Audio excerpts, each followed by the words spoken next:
Isang magandang buhay po sa ating lahat. Ngayon ay tatalakayin natin ang tungkol sa revisiting of PB Learning Plan, integration of the use of digital and non-digital resources and assessment tools and the LP procedure. So, sa mga oras na ito ay tatalakayin natin ang patungkol sa una ay ang PB Learning Plan. Pangalawa, digital and non-digital resources, kung ano-ano nga ba ang mga digital at non-digital resources, at pangatlo, assessment tools and the LP procedure. So una ay ang PB Learning Plan. Nung mga nakaraang talakayan natin ay tinalakay na natin ang patungkol sa mga PB Learning Plan at napalalim naman ito ng mga reporter. Kaya sa mga oras na ito ay pahapyaw na lamang ang aking itatalakay sa inyo o bilang isang short review. So unay ang PB Learning Plan. Meron tayong dalawang PB Learning Plan. Ito ang mga project-based learning at problem-based learning. So unay ang project-based learning. So ito ay isang paraan ng pagtuturo kung saan ang mga mag-aaral ay natututo sa pamamagitan ng aktibong pakikilahok sa mga proyektong may kaugnayan sa totoong mundo at may personal na kabuluhan. So, ibig sabihin, ang project-based learning, ito ay pagtuturo sa mga mag-aaral na kung saan meron tayong isang proyekto tungkol sa isang paksa. Meron tayong product na nagawa. So, yan ang project-based learning. So, ang problem-based learning naman, ito ay isang pamamaraang nakasentro sa mag-aaral kung saan natututo sila tungkol sa isang paksa sa pamamagitan ng pagtutulungan sa grupo upang malutas ang isang bukas na suliranin.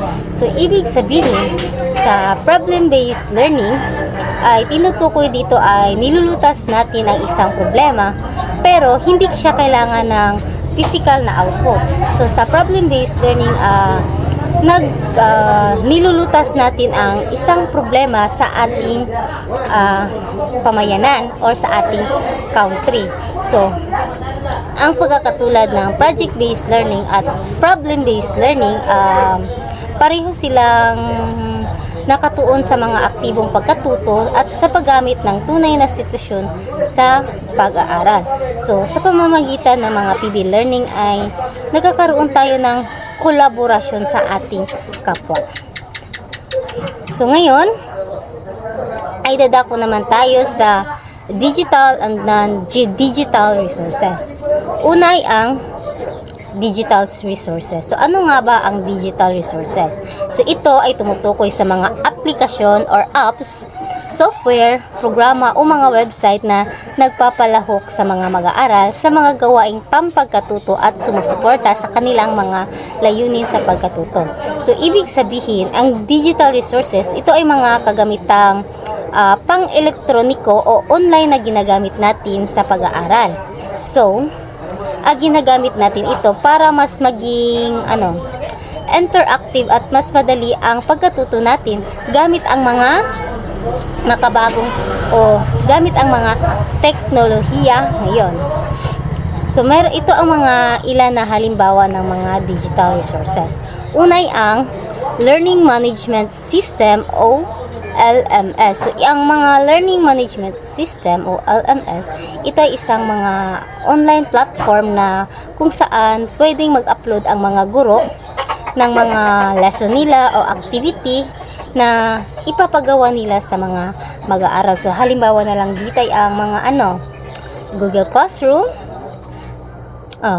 Isa sa halimbawa ng learning management system ay ang Google Classroom. Pwede rin yung Google Meet na kung saan pwede tayong magkita-kita doon at doon sabihin ng guro kung ano nga ba ang kanyang ipapagawa. So, pangalawang halimbawa ng digital resources ay ang educational websites, na kung saan ito yung mga website na ginagamit natin para sa ating pag-aaral. So, halimbawa ng mga educational website ay ang Google. Pinakadabas na halimbawa ay Google. So, kasi yan ang ating pinaka ginagamit sa ating pag-aaral, kasi sa pamamagitan ng Google ay parang mas legit siya sa lahat kaysa sa mga AI.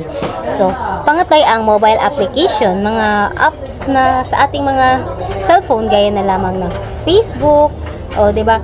Sa Messenger, yung group chat.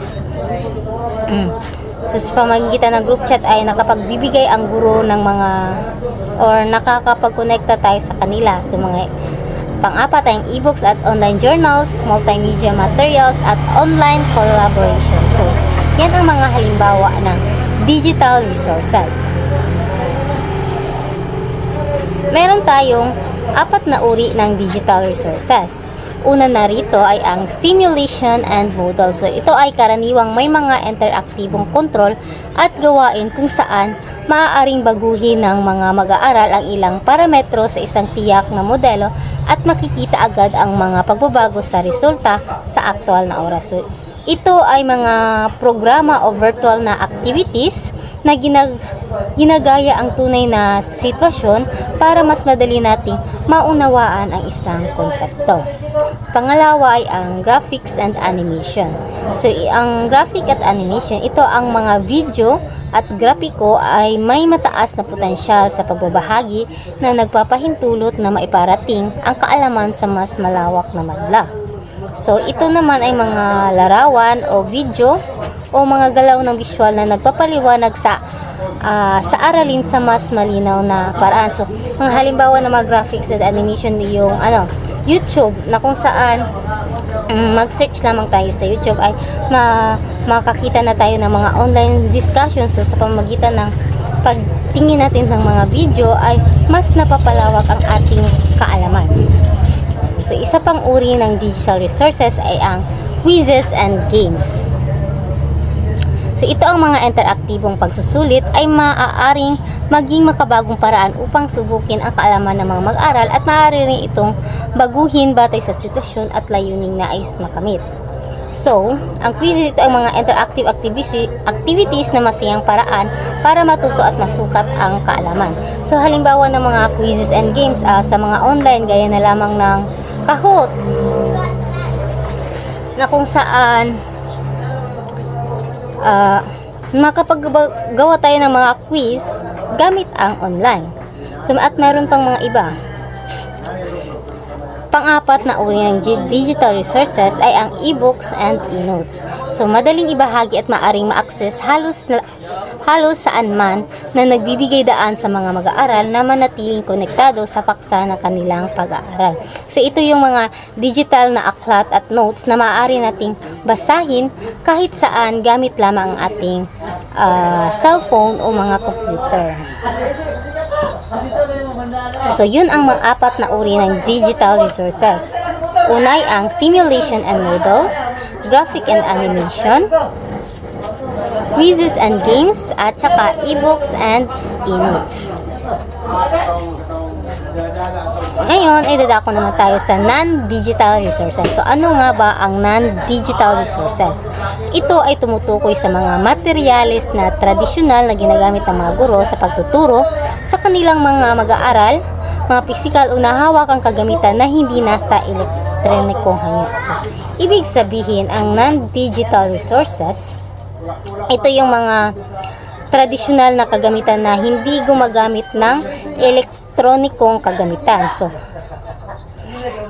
So ang mga non-digital resources, hindi ito ginagamitan ng kurente o internet, pero malaking tulong pa rin ito sa pagkatuto, lalo na sa mga lugar na walang kurente or sa mga lugar na hindi pa masyadong laganap ang teknolohiya, gaya na lamang sa mga bukid-bukid nga lugar. Muna siya nga halos ginagamit nila dito is mga non-digital resources, and ito ang mga halimbawa ng non-digital resources.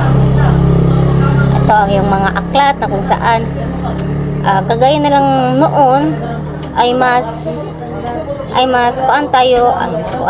mas ginagamit natin ang mga non-digital resources, kaya nagdadala tayo ng mga aklat.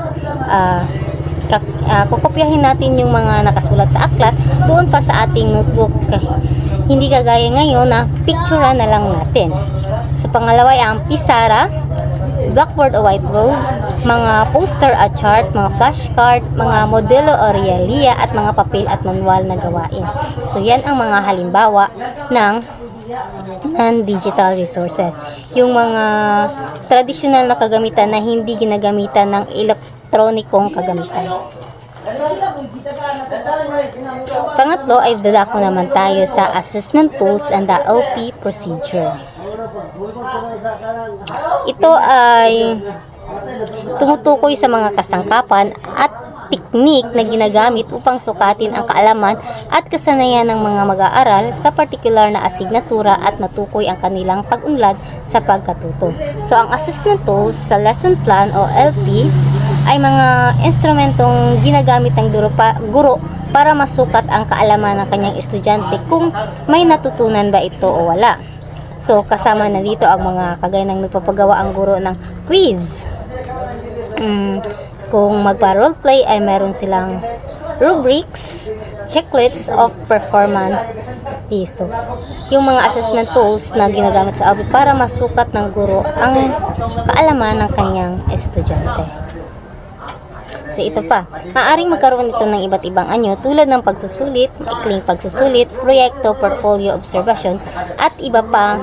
So, sa mga tradisyonal na pamamaraan. So, sa mga assessment tools is siya. Nagawa ang guro ng halimbawa ay yung mga exams. So, ginagamit ng guro yung exams para masukat ang kaalaman ng kanyang estudyante. Yun yung mga assessment tools. Yung mga ginagamit ng mga guro para masukat ang kaalaman ng kanyang estudyante kung natututo ba ito o hindi. So, ito ang mga examples of digital platform assessment tools commonly used in the learning plan procedure. So, una ay ang Google Forms. Ito ay isang maraming gamit na kasangkapan para sa paggawa ng mga online na survey, pagsusulit at pagtataya. So, yung mga Google Forms ngayon ay laganap na siya dahil malaganap na yung mga teknolohiya. So, kahit magpa-quiz tayo, hindi na tayo magamit ng mga papel at ballpen. So, mayroon ng mga elektronikong kagamitan kaya gagamitin yung Google Forms, gagawa ang guro ng quiz at yung link ng Google Forms ay ipapasa niya sa iyo at doon makakasagot ka na sa mga quiz. Yan ang Google Forms. Isang online tool na ginagamit sa paggawa ng mga quiz. So, sa mga Google Forms ay automatikong ni-record at sinuri ang mga sagot kaya madali para sa guro na makuha ang resulta sa mga sagot ng kanyang estudyante. Pangalawa ay ang Microsoft Forms. Ito ay isang kasangkapan sa pagsasagawa ng survey at pagtataya na naka-integrate sa mga application ng Microsoft Office. So, katulad sa Google Forms, ang Microsoft Forms ay isang platform para gumawa ng online quiz at feedback form. So, maganda ito dahil pwede rin makita agad ang score at analysis ng sagot ng mga estudyante. So, pangatlo ay ang Kahoot. Ito ay isang platapormang pang-edukasyon na nakabatay sa laro na nagbibigay daan sa mga guro na lumikha ng mga interaktibong pagsusulit at laro. So ang Kahoot, ito ay isang game-based learning platform kung saan sumasagot ang mga mag-aaral sa mga tanong gamit ang cellphone o computer. Para itong laro kaya masaya at nakakainganyo ang pag-aaral. So pang-apat ay ang Flipgrid. Ito ay isang platformang pampagtalakayan sa pamamagitan ng video na nagbibigay daan sa mga guro na lumikha ng mga pagtatayang nakabatay sa video. So ang Flipgrid naman, ito ay isang video discussion tool. Dito pwedeng mag-record ng video ang mga estudyante bilang sagot sa tanong ng guro. So nakakatulong ito para maipakita ninyo ang pag-unawa at creativity ng mga mag-aaral sa kanilang sagot.